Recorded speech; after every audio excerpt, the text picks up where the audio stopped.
Estimados amigos, ¿cómo están nuevamente? Continuamos con nuestro programa El Mecanismo del Éxito. Hoy día estamos de beneplácito porque tenemos un programa especial de suma importancia para todos nosotros, Perú y muchos países. El título del programa que tenemos hoy día es el de El cambio cultural como factor clave para la construcción del futuro de las naciones. Entonces, este programa, como se vienen otros más ya preparados, organizados, 3 programas especiales más adelante, yo les voy a ir anunciando estos temas. Y para, digamos, como tenemos 3 invitados hoy día, quiero por favor que cada uno se presente porque el tiempo lo vamos a utilizar de manera muy eficaz. Por favor. Gracias, Rubén, por esta invitación. Creo que es un momento muy interesante para poder compartir algunas ideas. Mi nombre es Armando Medina Ibáñez, soy antropólogo y actualmente soy el decano nacional del Colegio de Antropólogos del Perú. Y bueno, gustoso de compartir algunas ideas y sugerencias. Claro, George, sí. Por favor. Rubén, muchas gracias y un saludo a toda la televidencia y audiencia de este extraordinario programa que tú llevas adelante. Yo soy George Cofield, soy psicólogo clínico social y soy director de G&G Consultores, una empresa dedicada al desarrollo empresarial y el cambio cultural, justamente. Qué bueno. Armando, por favor. Muy buenos días. Mi nombre es Armando Alvarado. Tengo estudios de administración y desarrollo humano y también soy coach profesional certificado. Soy codirector de Growing Coaching Community, una comunidad internacional de coaches. Y también soy director de Liderar la Vida, que es una empresa que se dedica a la difusión del coaching y la capacitación integral a nivel nacional. Estoy muy contento y feliz de compartir en este programa. Excelente. Estimados amigos, como ustedes han visto, tenemos invitados de muy alto nivel y yo quisiera empezar con una breve parte de lo que hicimos en su momento en la gestión 2010-2012 en el Colegio de Ingenieros con el Plan Perú 2040. En ese momento yo ejercí la labor por designación, el director ejecutivo del Plan Perú 2040, y trabajamos con personas de todas las especialidades, no solo ingenieros. Acá tenemos a Armando, quien participó en este proyecto, y durante el camino de este trabajo, este ejercicio, viajamos a Finlandia, Suecia, España, y yo personalmente, al trabajo que hicimos, editamos un libro también que lo vamos a poner al alcance de todos los interesados en este programa. Yo llegué a una conclusión muy importante de que el Plan Perú evidentemente tenía que ser arraigado por el aparato público, pero teníamos que tener una base fundamental en la sociedad. y lo que llegué a la conclusión fue de que requeríamos un cambio cultural necesariamente en nuestro país. Entonces vamos a pedirle acá al apoyo para que nos pasen en primer lugar un vídeo pequeñito con unos 2 minutos que vamos a ver. Este vídeo, lo adelanto, se llama Colombia 2025, que es de suma importancia porque Colombia en el continente nuestro es el que ha desarrollado mejor y más profundamente lo que es la prospectiva. Tiene avances importantes. Colombia recientemente es miembro de OSD, entonces por lo tanto le pedimos al apoyo que nos pasen unos 2 minutitos del vídeo donde ustedes van a prestar atención a lo que dice el vídeo, por favor. En industrias de la biodiversidad es enorme. Tan solo el ingreso para el país proveniente de mercados de bonos de carbono se mide en miles de millones de dólares. En el 2023 llegamos a la cima de la excelencia. Un científico colombiano y un biólogo de la Universidad de Tokio reciben el Premio Nobel de Medicina por liderar el equipo internacional que descubre en las selvas colombianas el compuesto químico que ahora previene más del 80% de variedades de cáncer humano. Nuestro talento creativo también alcanzó su cenit hace un par de años. En el 2022 se crea Bioman, el videojuego de un héroe que lucha por salvar la biodiversidad del mundo. En poco tiempo es el más vendido del planeta. La película basada en Bioman, hecha en Colombia, gana varios premios Oscar de animación, música y producción. El 80% de los efectos especiales del primer James Bond digital se hacen en el país. El término Digital Andes se consolida como uno de nuestros referentes internacionales. Por otro lado, nuestro portafolio energético nos da un inmenso peso político en coyunturas recientes. En el 2020 proveemos el 50% de la energía de Centroamérica y la OCEP, Organization of Clean Energy Producers, realiza su cumbre en Bogotá. La rápida acción de Colombia al liderar el envío de millones de megavatios al sur de Estados Unidos, México y Centroamérica durante la helada del 2024 evita una pérdida masiva de vida y contiene una de las peores crisis energéticas de la historia. Nuestro liderazgo se ha consolidado en el hemisferio y no ha sido suerte. El cambio más importante ocurrió en nuestras mentes. En menos de 2 décadas, una nueva generación de colombianos demostró que nuestra imaginación y talento eran suficientes para lograr llegar a nuevos destinos. Los momentos más difíciles de Colombia quedaron en los libros de historia, y sus recuerdos se desvanecen en las memorias de nuestros padres. El futuro del país brilla. Ahora, nada parece imposible.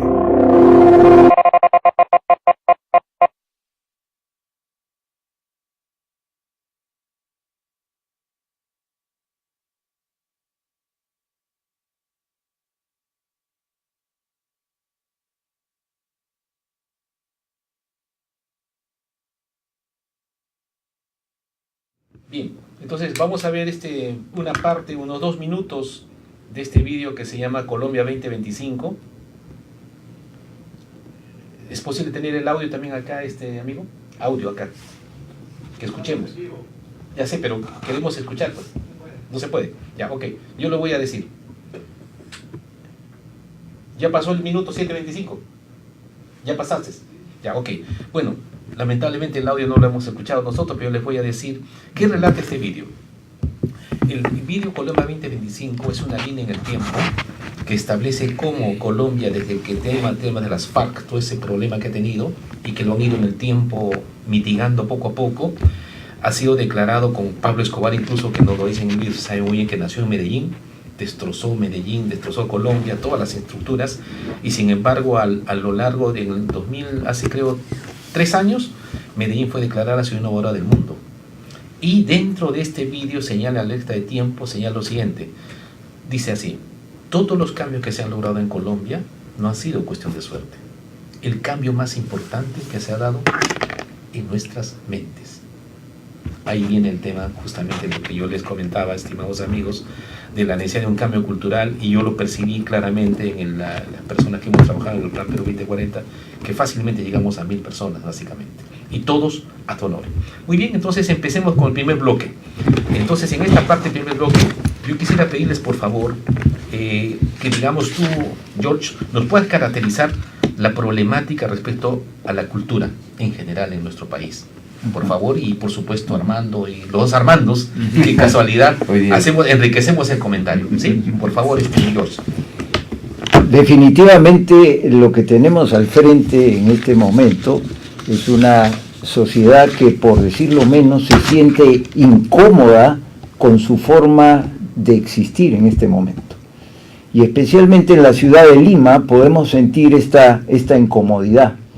Una incomodidad que se comienza a reflejar en las calles y en la relación de las personas que se encuentran al caminar una con otra, y que se puede lógicamente llevar, y es lo que está en el pan de cada día, a nivel de los políticos, claro, y a nivel de los tomadores de decisiones y líderes de nuestra sociedad en este momento. El clamor, el grito es: necesitamos cambiar esto. Y ha estado en boca de todo político y todo líder el tema del cambio cultural o el cambio de actitud, como llamaban, pero después de verlos actuar y de proceder todos estos años, me da la impresión de que no tienen ni la menor pista ni la menor idea de cómo lograr esto, de cómo iniciarlo o empezarlo, ¿no? En primer lugar, quiero decir que cuando hablamos de cambio cultural, estamos inmediatamente remitiéndonos a el cambio de actitud. De alguna manera vienen a ser casi lo mismo. O sea, un cambio de cultura implica un cambio de actitud. Finalmente, yo puedo ensayar una definición que haga un puente entre las dos cosas y decir que la cultura no es otra cosa que nuestra posición frente a un conjunto de conductas y todas las expresiones de esa posición. Claro. Puede ser a través del arte, a través del deporte, etcétera, ¿no? Pero entonces estamos en una situación donde finalmente el proceso de cambio cultural tiene que echarse a andar. Y acá quiero derribar un mito. Pensamos con cierta facilidad, y es una manera también de sacudirnos el polvo y limpiarnos un poco de cualquier responsabilidad. Eludir responsabilidad. Eludir responsabilidad. Efectivamente se necesita un cambio cultural, pero esto es algo muy complejo, ¿no? Y es muy duro y difícil. Quizá con suerte nuestros bisnietos puedan vivir en una sociedad distinta, ¿no? Y quizás nuestros nietos, ¿no? Esto es un mito que hay que derribar. El cambio cultural es posible ahora. Y es responsabilidad iniciarlo de los que estamos presentes ahora. Por supuesto. ¿No? Entonces, ahí viene algo, ¿no? Estamos hablando, y para quizás ir redondeando y cerrando esto y no ampliar más el comentario, dejar a los colegas que lo enriquezcan, ¿no? El proceso de cambio cultural, vamos a hablar de un proceso de cambio cultural, tiene un camino que ya es conocido en las ciencias sociales. Hay una forma de hacer ese proceso de cambio. Entonces, en algún momento de esta entrevista voy a explicar en alguno de los bloques dónde empieza este proceso, ¿no? Y dónde termina y eso cuáles es importante son. Para que todas las personas que nos siguen puedan tener una idea y podamos empezar. Y como tú me dijiste más temprano, estimado, yo quiero tomar esta palabra. Dijiste tú, lo que queremos lograr son espacios de confianza. Y yo quisiera, digamos, ver la oportunidad del programa, que esto ha sido conversado con ustedes hace ya buen tiempo. Y fíjense lo que ocurre, ¿no? Que el ingeniero Martín Vizcarra ayer pide el voto de confianza. Sí, pues. Entonces, caramba, el programa cae justo en este momento. Entonces, pero quisiera, por favor, Armando, desde el punto de vista de la antropología, ¿qué nos dices al tema nuestro primer bloque, caracterización de la problemática de la cultura? Bueno, en realidad hay muchas cosas que coincido con George, pero sí debemos entender que la cultura es un proceso dinámico, que está en permanente cambio y nos estamos permanente readaptando a situaciones que van ocurriendo a nivel del mundo, y hay que entender que la cultura no es estática ni tiene un límite, sino es una transversalización de diferentes hechos y acontecimientos que nos va sucediendo en esa evolución natural del hombre y la sociedad. Lo que va a marcar la diferencia son las particularidades, cómo nosotros vamos construyendo nuestros propios sistemas de vida, que está ligado a los valores, que está ligado a la moral, a la ética, al desarrollo y al crecimiento y a la tecnología. Entonces todos estos elementos van a marcar pautas diferenciadas. Yo creo que en estos últimos tiempos se viene hablando mucho de la cultura aquí en nuestro país, pero siempre lo miramos como un hecho global, como si fuera parte de un país todo homogéneo. Eso. Sin embargo, tenemos que entender que hablar de la cultura en el Perú y hablar sobre estos cambios culturales es mucho más complejo, porque nosotros tenemos que mirar que el Perú es diverso, es plural. Ajá. Y en ese marco de la pluralidad tenemos que entender que cada grupo humano tiene una forma diferente de entender lo que es propiamente el crecimiento, el desarrollo, la felicidad, la calidad de vida. Entonces, nosotros no tenemos una receta uniforme. Entonces, eso hace mucho más difícil entender un poco cómo podemos generar una propuesta nacional para provocar un cambio desde la cultura. Eso. La cultura, yo creo que sí podemos utilizarlo o ser parte de este proceso del crecimiento, siempre y cuando tú involucres y hagas partícipe a la misma gente de acuerdo a su realidad. Y nosotros deberíamos canalizar ese liderazgo para poder ayudarlos a impulsarse, a crecer más, a darles oportunidades, pero que ellos lo asimilen desde sus propias lógicas para que puedan tener un desarrollo sostenible en el tiempo. Exacto. Entonces, pienso que esa es una de las mejores propuestas que podríamos sugerir tal vez a los políticos actuales, que siempre cuando hablan de cultura siempre están pensando que es la educación y hay que llevar educación para todos y hay que hablarles en castellano para todos. Cuando ya el Ministerio de Educación, por ejemplo, ya nos da los datos oficiales donde tenemos que se hablan en el Perú 42 idiomas. Y entonces la pregunta es, ¿seguimos dándoles educación solamente en castellano? ¿O empezamos a revalorar nuestra cultura, no solamente entendiéndolo como un patrimonio cultural que hay que dejar a esos pueblos congelados en el tiempo, sino hay que entenderlo en el proceso del dinamismo, porque ellos también tienen lógicas de entender la vida y el futuro? Así es. Qué bueno. Armando, como coach, ¿cómo, digamos, tú afianzas la opinión o tu punto de vista sobre lo expresado por George?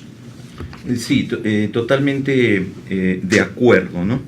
En el caso del coaching como una disciplina emergente que busca despertar, activar y expandir conciencia, ¿no? Porque justamente el coaching es un proceso de acompañamiento para despertar, activar y expandir conciencia en las personas, equipos y organizaciones. Y en este caso, en la mirada país, ¿no? Bueno, según los estudios que he estado revisando, el primer problema de nuestro país es la corrupción, ¿no? En este momento la corrupción se ha posicionado, digamos, en la agenda país como el tema número uno.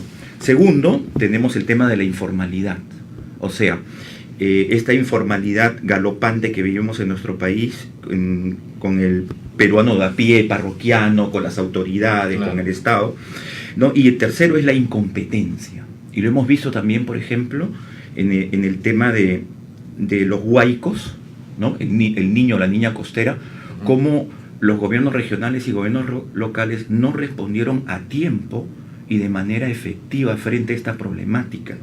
Entonces, corrupción, informalidad e incompetencia nos lleva a pensar que la antítesis de la corrupción es la integridad. Entonces, formarnos en valores. La antítesis de la informalidad es la formalidad, es el respeto, ¿no? Nosotros vemos que la gente cuando maneja se pasa la luz roja, un anciano va a cruzar la calle y lo quieren atropellar, o sea, el respeto, no respetamos. No hay respeto, ¿no? Y el tema de la incompetencia, que es justamente los títulos falsos, el declarar, como hemos visto en el Congreso de la República, CVs falsos. Entonces, el tema de la educación y cultura, que es deficiente en nuestro país, educación y cultura, nos lleva a la siguiente reflexión. En mi caso, como coach, yo veo lo siguiente, ¿no? Necesitamos un liderazgo responsable, ¿no? O sea, formar líderes que sean conscientes, que sean inspiradores y transformadores de nuestra realidad. Y justamente Beatriz Boza, yo he estado en una oportunidad, estuve en una charla, conferencia de Beatriz Boza, dice que para construir una visión compartida de futuro para el siglo XXI, para el Perú, necesitamos articular lo que es el Estado, la sociedad civil y el sector privado. Este triángulo estratégico que se complementa con los medios de comunicación, con las ONGs, los partidos políticos, las instituciones educativas y sobre todo la familia. Bien, qué interesante, Armando. Entonces, ¿cómo articulamos, ¿no?, estos elementos y cómo asumimos esta agenda país, ¿no? Okay. Entonces, mi propuesta, y dentro de lo que yo veo, es formar líderes para articular este proceso del cambio cultural. Conforme. Conforme, qué bueno. Mira, ahora vamos a ver, porque tenemos que tener una cosa estructurada, entonces pasamos al siguiente bloque. ¿Cuál es la necesidad del cambio, George, por favor, para que tú, como parte central, necesidad del cambio cultural y su impacto en la perspectiva del ciudadano de a pie y de la nación? ¿Cómo ves tú ese tema? Bueno, la necesidad de cambio cultural es un clamor, es una cosa que Se vive. Y quizás un comentario que sería bueno hacerlo acá es que el cambio cultural no se puede hacer sin los líderes, sin los tomadores de Por decisiones. supuesto. Podríamos pensar que muchos tomadores de decisiones, y si quisiéramos seguir diciendo más de lo mismo, que nuestros políticos no estarían muy de acuerdo con que haya un cambio cultural. Sin embargo, no podríamos hacer un cambio cultural a nivel de la nación sin los políticos. Entonces, tenemos que encontrar un camino. Es un grave riesgo pensar pensar en esa forma, ¿no? Los cargos estarán, como me decía un taxista con quien venía conversando ahora, ¿no? Y no es lo importante la persona que esté ahí, sino existirá el cargo de presidente, ministro, congresista.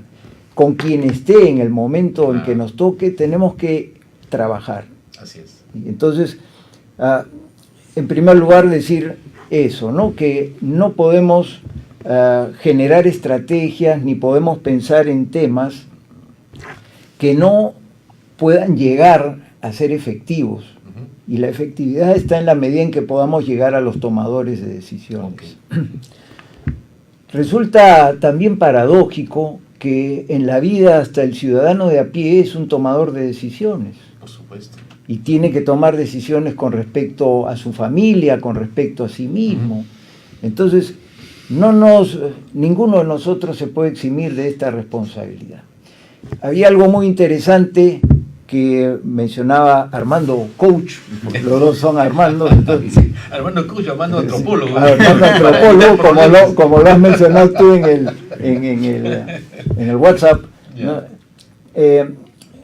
Comienza entonces a señalarse un norte, ¿no? Y ese norte no apunta hacia afuera, así es, sino apunta hacia adentro de cada una de las personas y apunta hacia adentro de los tomadores de decisiones. Entonces, ahí tenemos algo, ¿no? Armando Coach también mencionó el respeto. sí. Y yo me atrevería a adicionar algo que es casi como el pan que comemos cada día, ¿no? La falta de confianza. Exactamente. ¿Cómo construir confianza? Yo he escrito, he hablado un tanto sobre los espacios de confianza, que son el marco dentro del cual se dan las relaciones de confianza. Y hay ciertas características propias de eso. No me voy a... Perdóname, yo, todo lo que estamos viendo a nivel político es eso, falta de confianza. Así es.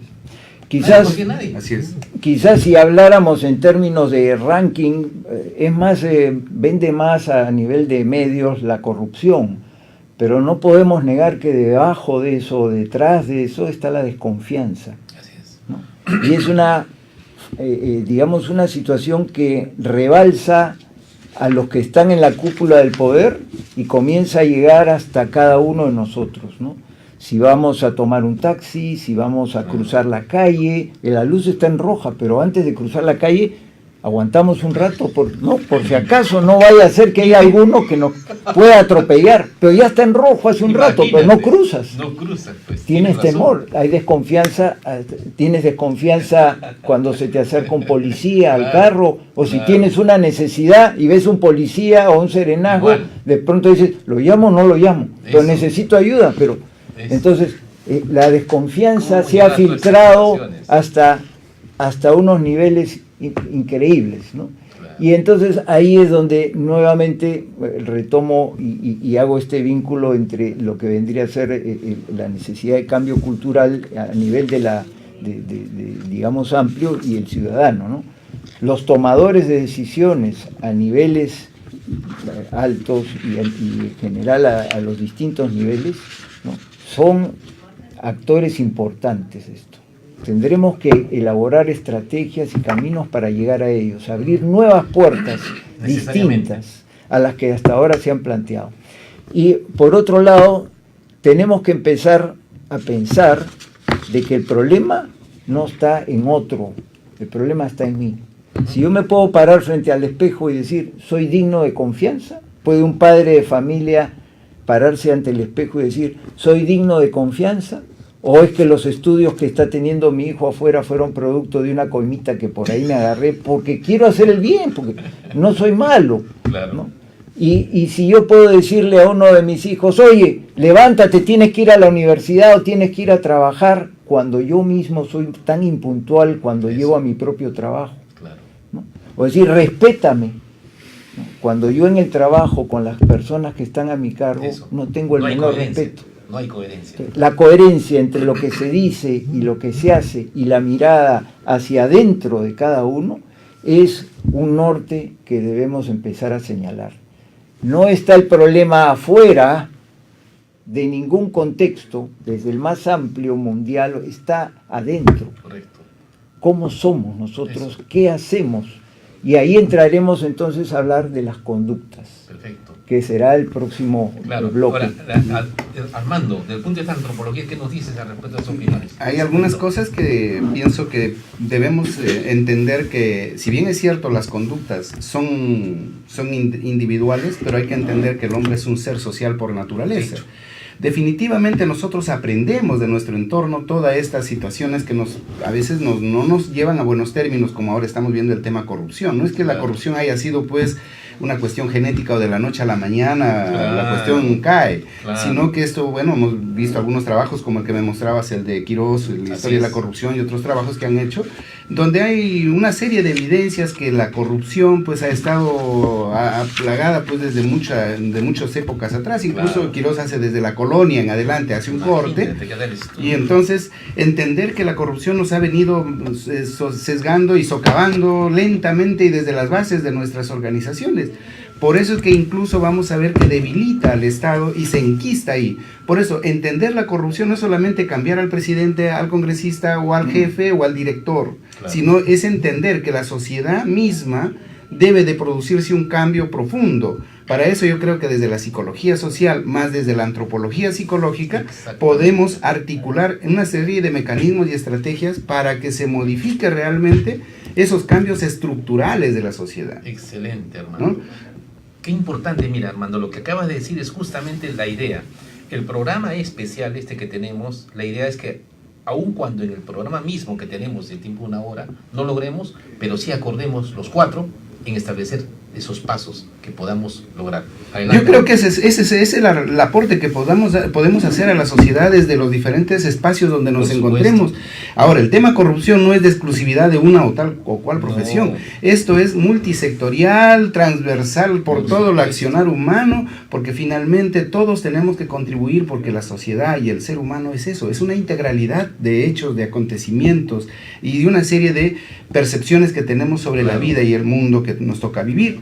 Entonces yo creo que la construcción de los valores, la construcción de todo esto, esta confianza que el señor presidente el día de ayer lo ha solicitado, es porque siente que en el mismo Congreso donde se deciden los destinos de nuestro país, donde se hacen todas las normativas, no están trabajando por esa sociedad que los eligió, sino más bien están representando a intereses partidarios, a intereses personales que no satisfacen a esta población. Por ello, pienso que nosotros desde esta cantera podemos aportar a la sociedad con ejes temáticos que se puedan discutir de manera más ampliada.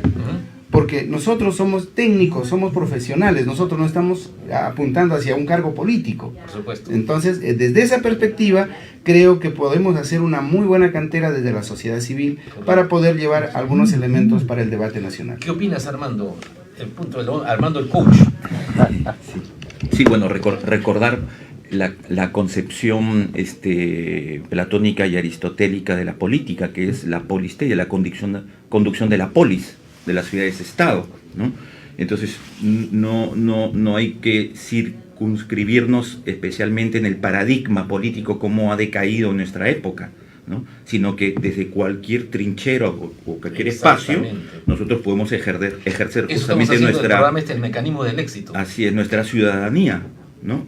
Y justamente escuchando a nuestros ilustres invitados, colegas, yo pienso que generar un círculo virtuoso entre instituciones y formación de líderes nos puede justamente ayudar, ¿no?, dentro de esta estrategia, ¿no?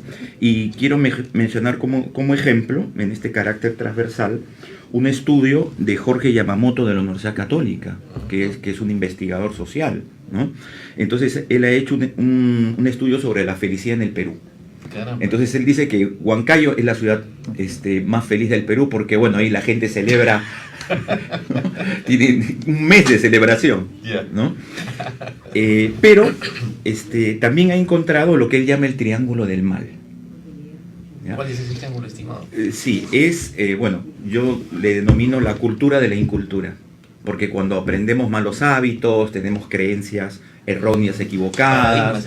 Así es, ¿no? Modelos mentales, ¿no?, equivocados. Entonces Jorge Yamamoto dice que lo que le juega en contra a los peruanos, primero es el egoísmo. Okay. El egoísmo. Eso significa que a la hora de formar equipos, de formar organizaciones, instituciones, o generar movimientos o iniciativas de cambio cultural, de mejora social, entonces tenemos aquellas personas que se caracterizan por su excesivo individualismo, denomínese egoísmo, y por lo tanto no dejan que estas propuestas colectivas puedan desarrollarse de manera efectiva. El segundo aspecto que menciona Jorge Yamamoto es la envidia. En el Perú existe mucha envidia, que es esta incomodidad que tienen algunos peruanos en relación al éxito ajeno. O sea, todo lo que es éxito ajeno nos incomoda, nos molesta, nos fastidia. Y lo peor de los envidiosos es que siempre están rajando, ¿no? O sea, que todos los que están en una disposición protagónica de hacer, de construir, como menciona mi tocayo, ¿no?, de construir, claro, de generar propuestas, entonces los envidiosos están serruchando, están maleteando, ¿no?, por detrás, los envidiosos, ¿no? ¿Y cuál es el tercero? El tercero es el chisme. Hijo. Entonces el chisme es una forma, lo voy a decir de esta manera, decadente de comunicación informal, ¿no? O sea, el rumor, el chisme es comunicación informal, ¿no? Pero en este caso el chisme en el Perú es una forma degradada de comunicación, porque claro, a través del chisme circulan mentiras, falsedades, medias verdades, todo. Difamación, calumnias. Entonces el chisme no nos deja avanzar. Necesitamos entonces este tema de educación y cultura y qué es lo que las personas van a hablar en su vida cotidiana, en las reuniones. Por supuesto, ¿no? Por supuesto. Entonces ahí hay un vacío, ¿no? Oye, qué interesante, George. Mira, qué importante, fíjate, es el triángulo del señor Jorge Yamamoto. Egoísmo, envidia, chisme.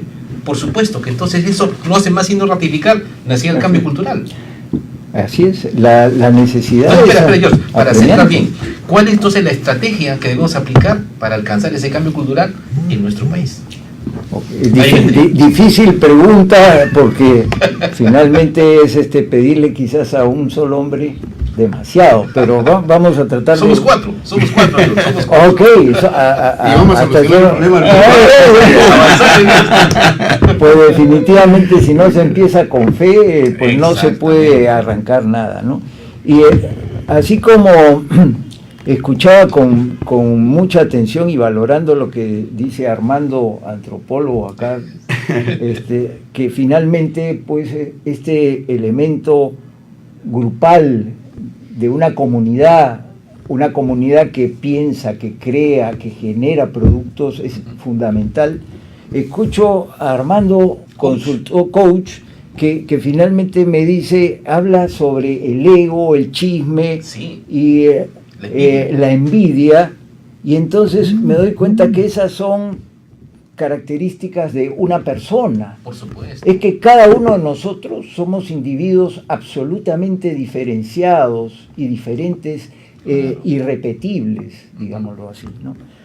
Sin embargo, es esta vida en comunidad, esta necesidad del otro, lo que hace que sea fundamental que nos integremos a una comunidad.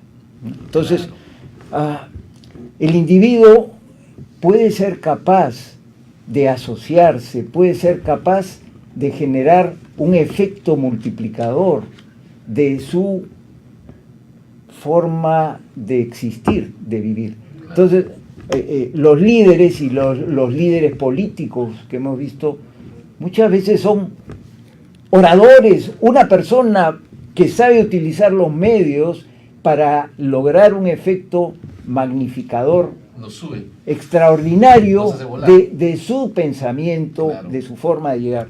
Sin embargo, pienso que cada uno de nosotros puede generar el efecto multiplicador si decide iniciar el cambio de sí mismo y llegar primero a su casa, a su familia, a su barrio, a su centro de trabajo, y los círculos van creciendo, y luego a su grupo de amigos, y luego, y de pronto un día podríamos encontrar que este señor llegó a tener una importancia, un cargo político, pero desde otro camino, desde el cambio Otro que enfoque, inicia total. en su propia coherencia, Claro. en su coherencia entre lo que dice y hace. Bueno, vamos a tratar de esbozar La estrategia. el esquema A ver. del proceso de cambio Es cultural. importante para que las personas ¿Dónde que nos están empieza? viendo y los que nos van a ver después podamos tener esa forma clara y podamos apuntar a ello, estimado derecho. ¿De dónde viene este esquema que yo voy a plantear? Es un esquema que de alguna manera se decanta especialmente para la región, para Latinoamérica. Correcto. Sin embargo, pues también tiene una incidencia a nivel del mundo. Y esta investigación que viene desde la teoría del cambio, una teoría que nace en California, en Palo Alto, en los años 70, y se va decantando, tiene muchas ramificaciones, Claro. la escuela sistémica, de terapia sistémica y en fin, ¿no? Que fue aplicada mucho a nivel de las empresas cuando se buscaba el cambio de la cultura empresarial, cosa que hasta ahora sigue siendo medio Claro. de vida y de trabajo de algunos colegas, Así es. ¿no? Entonces, de ahí es donde se va decantando este proceso, ¿no? El proceso tiene 3 etapas. Ahí está, perfecto. Escuchen, Esta- amigos, por favor, 3 etapas, 3 pasos. No es la receta de la abuela para hacer la mejor torta, No es. ¿no? Claro. Sin embargo, es un camino viable Ok. y que, si bien es cierto, sería sumamente interesante, como lo conversamos en tu carro antes de Sí, empezar claro.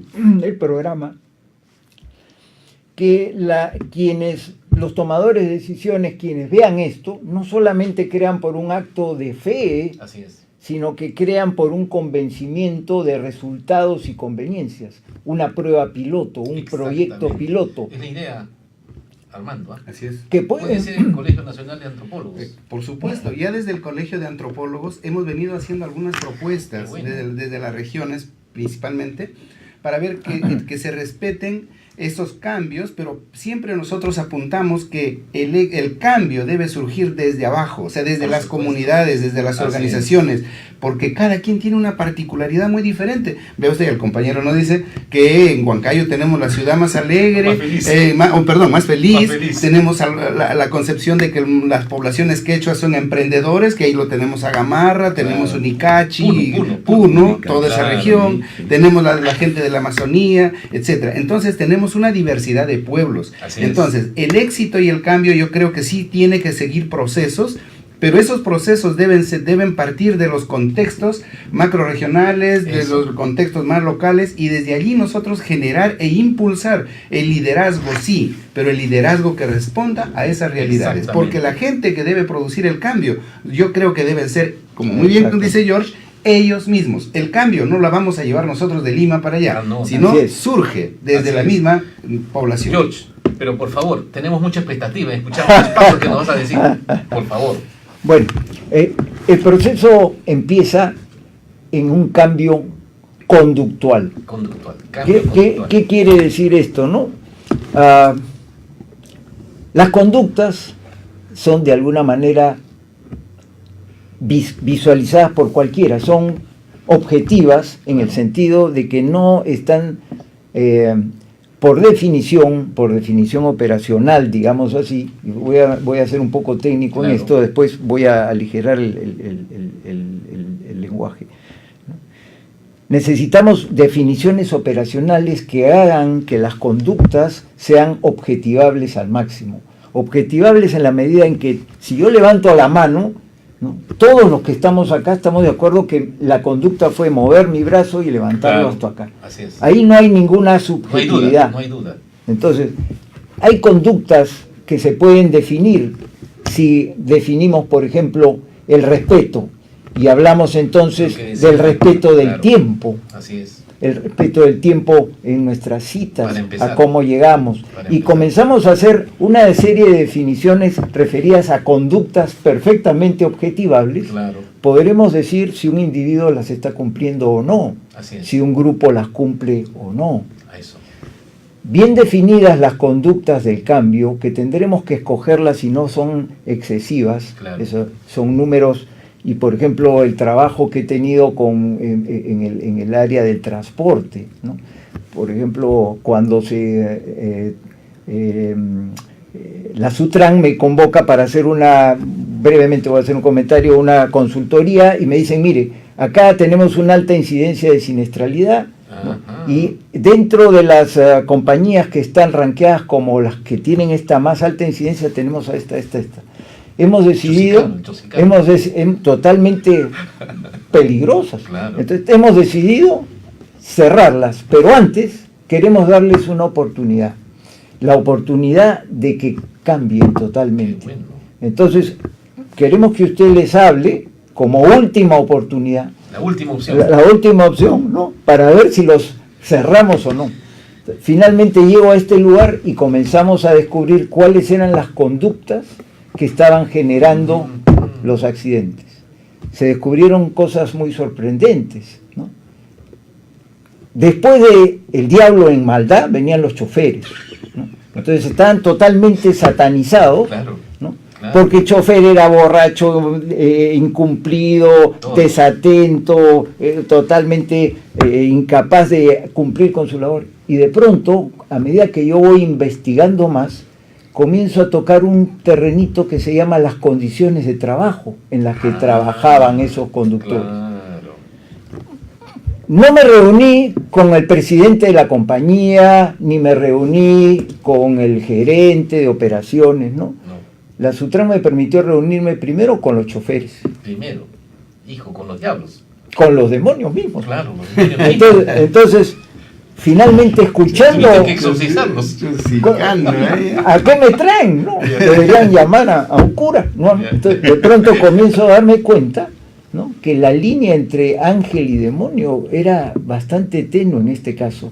Comienzo a escuchar las cinco conductas nada más que generaban accidentes. ¿Así? Y comenzamos a entender por qué sucedían. 5 conductas, ¿puedes ser tan amable de señalarlas? Sí, puedo señalarte algunas, ¿no? Ya. Por ejemplo, se decía la irresponsabilidad del conductor al manejar. Y esto se manifestaba en estas cosas. Salían videos donde teníamos a un conductor de buses manejando, tomando una sopa, con un equilibrio extraordinario, porque manejaba en un bus y no botaba una gota de su sopa al piso. Seguía tomando, ¿no? Segundo, un conductor hablando por celular. Claro. manejando, ¿no? Un bus donde llevaba 40 personas, Claro. 50 personas, con el teléfono. Después teníamos a un conductor que tú lo veías que estaba así en este plan, Uy, caramba. ¿no? Todo esto lo pasaban en video y decían, pues son unos demonios, estos cómo nos matan, ¿no? Son unos criminales, unos asesinos. Comenzamos a indagar un poquito, ¿no? ¿Qué pasaba? No había hora de refrigerio. Eso, pues.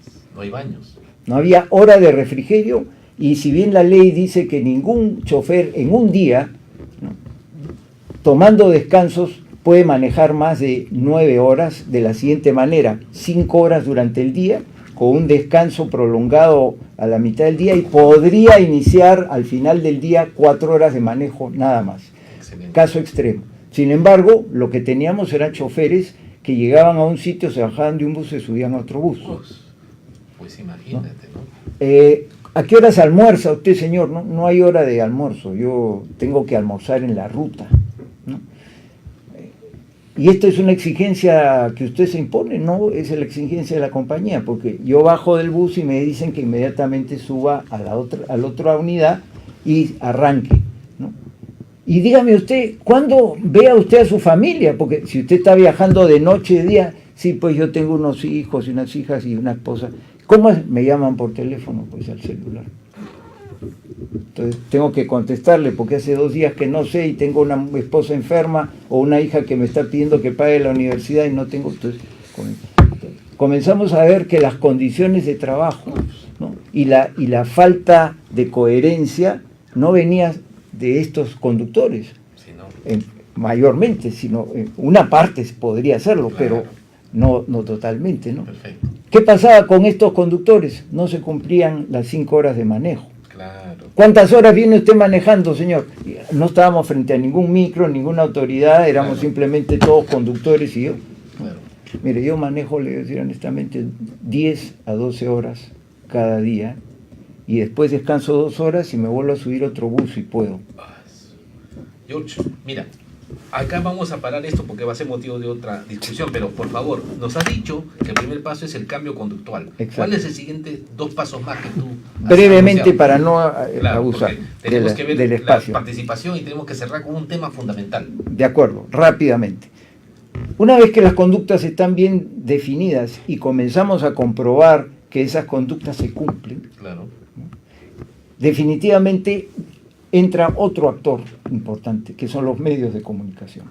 La comunicación que llega a tener esa capacidad de efecto multiplicador. Claro, Los generar medios escenario. de generar esa, como podríamos decir, decantamiento de todo lo que está sucediendo conductas a la apropiadas. comunidad amplia. Claro, ¿no? claro. Esos medios de comunicación deberían escoger este tipo de conductas que Claro. están produciendo cambio y éxito. Ujú, ujú. Debería ser el centro de sus noticias, el Conforme. centro de su irradiación, de su expansión. Así es. Entonces, al vertirse luz, al generar opinión como este programa tuyo y otros alrededor de estas cosas, al generarse juicios valorativos positivos sobre estas conductas, al generarse opiniones positivas y esto irse mostrando a la comunidad, lo que vamos a lograr es que si en algún momento, después de que esto ha sucedido, se vuelve a entrevistar a esa persona que silenciosamente, pequeñamente en su comunidad, como Claro. dice Armando, empezó esto, ¿no?, Ya está.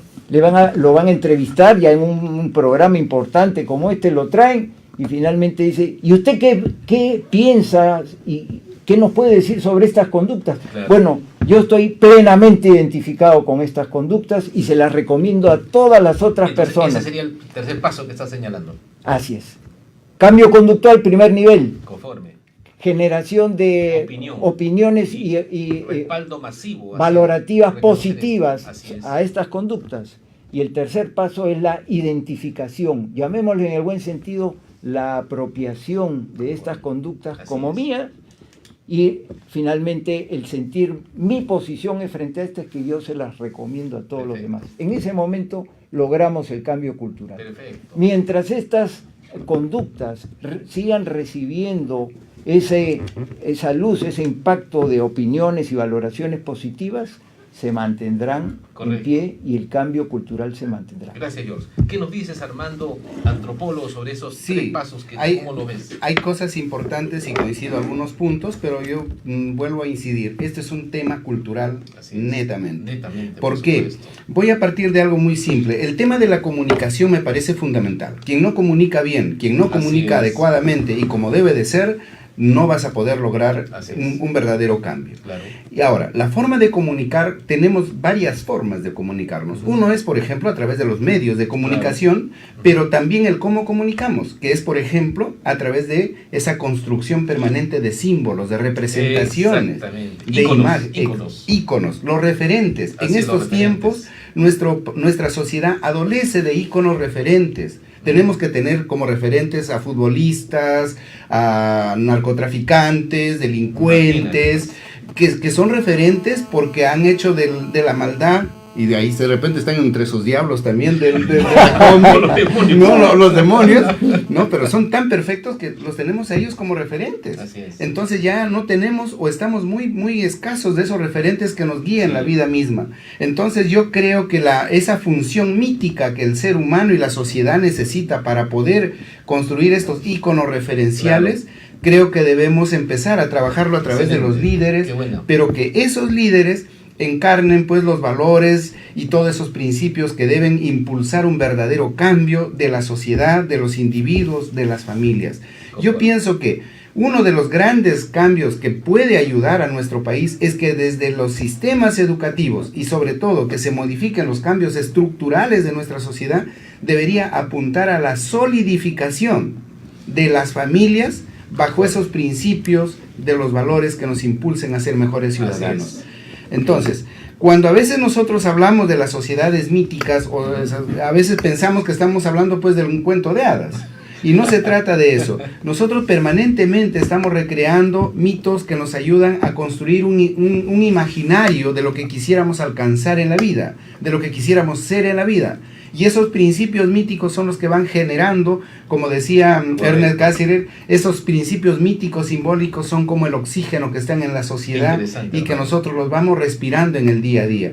Entonces, para mí el tema fundamental de la comunicación debe ser ese vehículo que nos lleve mensajes fundamental. que nos ayuden a ser transformadores y que modifiquen al individuo, a la familia y a la sociedad. Perfecto. A todo esto, yo creo que sumando a lo que ya planteaba George, yo creo que debemos considerar una plataforma o un enfoque que debería transversalizar todo el proceso de la transformación del cambio cultural de la sociedad, Excelente. que es la interculturalidad. Armando, te planteo un reto. Por Tú favor. eres decano nacional del Colegio de Antropólogos del Perú. Así es. ¿Por qué no hacemos un foro sobre el cambio cultural en el Pero colegio? ¿por qué no? Por Lo supuesto. empecemos de una vez. Lo Yo organizamos creo ya. que eso lo podemos asumir ya. Asume el Por compromiso. supuesto, lo asumimos. Lo asumimos. Y acá tenemos ya 3 panelistas, Por así supuesto. que, claro. Entonces, va, lo Por organizamos. supuesto, lo organizamos. Listo. Lo organizamos porque es urgente, Es urgente. para la sociedad y para acá nuestro país. te vas a convencer más. Armando, por favor, tu punto de vista sobre este tema que estamos hablando brevemente para cerrar con nuestro programa por hoy día que ha sido tan rico. Sí, totalmente de acuerdo con las etapas, porque se habla justamente de un proceso de cambio donde se descongela las estructuras rígidas, ¿no? Se plantea el cambio mismo y luego se vuelve a recongelar, que ese es el modelo del psicólogo americano Edgar Schein, ¿no? Que está muy vinculado. En el tema de la conducta, bueno, primero hablábamos de competencias, Claro. ¿no? Ahora hablamos de talento humano, Sí, ¿ya? así es. Entonces, por ejemplo, el modelo de competencias es valores, conocimiento, información, habilidades y destrezas, motivación, y el talento le agrega acción, ¿no? O sea, efectivamente las conductas son importantes, son observables, ¿no? Pero hay que complementarlas, pienso yo, con el tema de esta migración de la competencia al talento, Qué bueno. ¿no? Que integra valores, conocimientos, información, habilidades y destrezas, motivación y acción efectiva. Ok, Armando, entonces muy bien, te agradezco. Mira, hemos acordado un tema fundamental, estimados amigos. Vamos a hacer el foro en el Colegio Nacional de Arquitectos De Antropólogos. de Antropólogos del Perú. La última pregunta, con 1 minuto y medio máximo para cada uno. Armando, ¿cuál es la importancia del cambio cultural para aspirar a la construcción del futuro país? Para mí es fundamental. Si nosotros no tomamos como piedra angular el tema del cambio cultural en nuestro país y en nuestra sociedad, no vamos a lograr mucho. Es fundamental, hoy más que nunca, que no solamente es un tema de los que estamos discutiendo acá, sino debe ser una plataforma que todos los estamentos políticos, sociales, los colegios profesionales tomen esto como una bandera de lucha. Excelente. Ya se acabaron esas banderas de lucha del protagonismo político. Si nosotros no asumimos un verdadero cambio cultural en nuestra sociedad, así es, no vamos a avanzar mucho. Conforme. Así que yo he asumido el compromiso, lo organizamos. Armando, de todas maneras. ¿Cuál es la importancia del cambio cultural para aspirar a construir un futuro país? Bueno, primero, retomando también la reflexión de George, es empezar de adentro hacia afuera. Conforme. ¿No? O sea, el trabajo interno, ¿no? La toma de conciencia, primero. Porque la toma de conciencia es lo que va a movilizar justamente las conductas, la motivación y la acción efectiva, ¿no? Y también retomando, Armando, antropólogo, mi tocayo, es ir de abajo hacia arriba, ¿no? Porque por lo que ya estamos observando, el Estado peruano está enfermo. No está en crisis, sino en lisis, ¿no?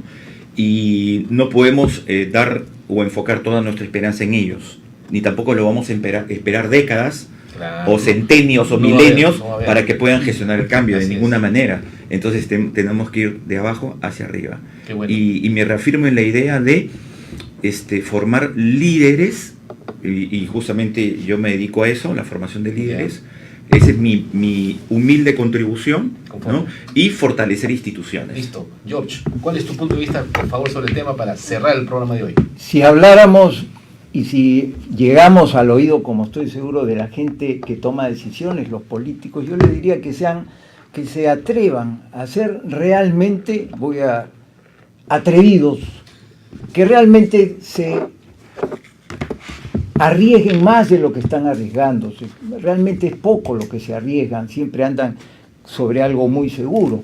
Y que finalmente permitan un espacio autocrítico, donde puedan recibir el apoyo de la sociedad civil, que no le interesa hacer política, de nosotros, por supuesto, como representando a un cuerpo mucho más grande de gente de ciencia que viene estudiando y reflexionando y tratando de poner en práctica conocimiento que viene de la preocupación del mundo entero, no solamente de un país. Pero tratando de centrar la idea, ¿sin cambio cultural podemos aspirar a una construcción de futuro país? ¿Sí o no? ¿Cómo lo ves? No. No. Eso es lo que queríamos. Así es. Entonces, estimado Armando, es fundamental. Está comprometido en el evento en el Colegio de Antropólogos del Perú.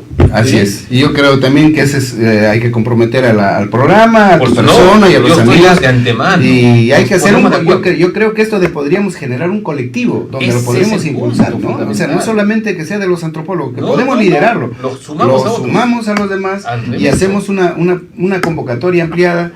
Y por supuesto, la idea es invitamos a más personas, porque realmente está claro, la conclusión, estimados amigos, si no hay cambio cultural, no aspiramos a una construcción de futuro país. Totalmente. Muchísimas gracias por el programa, que ha sido muy enriquecedor. Muchas gracias. Vamos a pedir a nuestro amigo que nos tome las fotografías.